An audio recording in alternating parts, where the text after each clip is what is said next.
कधीच नाही चुकणार तुमचे फेवरेट टीव्ही शोज झी5 सोबत, तेही एकदम फ्री. अगं ते नाही आहेत त्यांच्या आई. अक्षरा, हे तुला वाटून काय फायदा? मला वाटत नाही आई ही वस्तुस्थिती आहे. अगं पण हे बघ, असं आहे अक्षरा, ते मानतात की नाही त्यांना आई, मग झालं. मग खरं काय खोटं काय या सगळ्याला काहीही अर्थ नाही अक्षरा. हे बघ, तू तुझ्या शाळेतल्या मुलांना तुझी मुलं मानतेस की नाही? पण आहेत का ती तुझी मुलं? नाही ना अक्षरा, हे सगळं मानण्यावर असतं बेटा. आणि खरं सांगू का, कोणी कोणाला काय मानावं हे ज्याचं त्याला ठरवू द्यावं.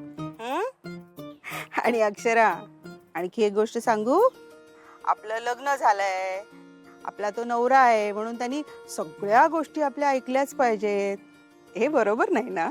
अगं पण ते अजिबातच ऐकून घेत नाहीत माझं. अगं हो, आत्ता ऐकून घेत नाहीयेत अक्षरा. तू थोडं धीराने घे, दमाने घे बेटा. काळ वेळ जाऊ द्यावा लागतो अक्षरा. हे बघ अक्षरा, असा तडकाफडकी निर्णय घेऊ नकोस, तो चुकीचा ठरेल. अगं पण आई माझं काही चुकतच नाहीये.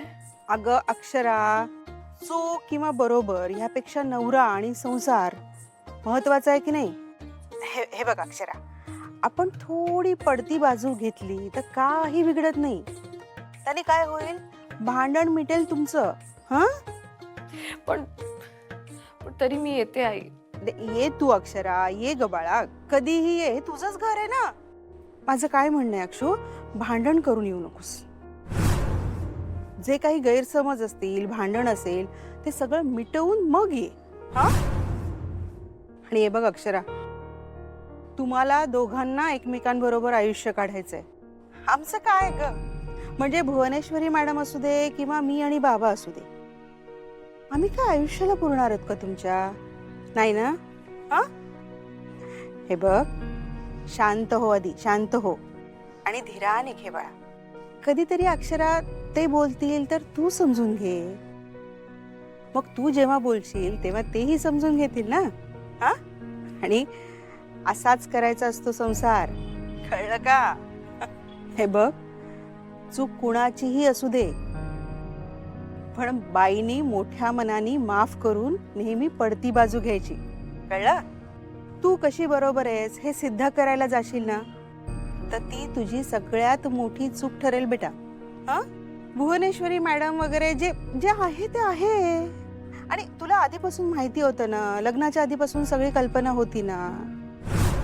मग आता ऍक्सेप्ट कर, बदल नक्की होईल अक्षरा. आणि लक्षात ठेव, बदल हा कायम हळूहळू होत असतो ग. एका दिवसात कसा होईल सांग बरं मला?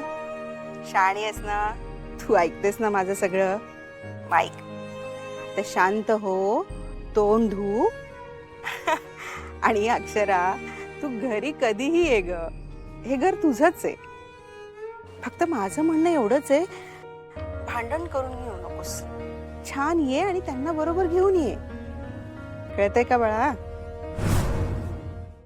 झी5 ॲप डाउनलोड करा आणि पहा सर्व एपिसोड्स एकदम फ्री.